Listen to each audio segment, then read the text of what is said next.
Hi there. You can call me Man Backwards or Nom for short. Today I'm going to be talking about Elizabeth and Theo because they are not social links in Persona 3, but you can hang out with them, so they deserve their own video covering what I've covered so far in recordings. First off, I'm going to talk about Elizabeth, and then I'll talk about Theo. So first off, Elizabeth would do pretty well in college. I could see her having the most fun with the arts, but since she's so curious, she would be a really fun student, and a lot of her professors would like that, I think, depending on her college. Obviously, if she went to a more serious college, she might not have as fun of a time, and professors might hate her, but I think at most colleges, professors like people that want to learn their content. However, she does lack focus, so I see her getting B's in most colleges she would try, if not worse. She could definitely get A's in some classes, though. Alright, now on to the scary part. This is how much damage I think Elizabeth could do as a yandere.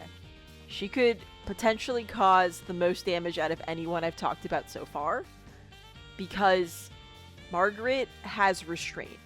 Now, when Margaret's restraint breaks, I think she could probably do the most damage, but Elizabeth is just way more unhinged than Margaret by default, which would make her more damaging in my opinion. She's definitely the most chaotic attendant.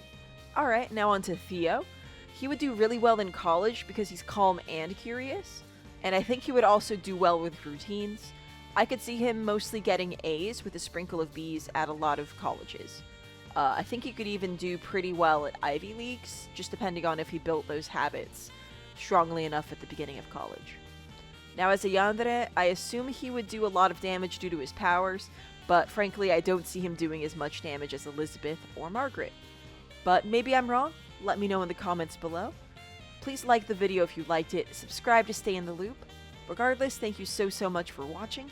I hope you have a fantastic day, and I'll see you next time. Bye bye.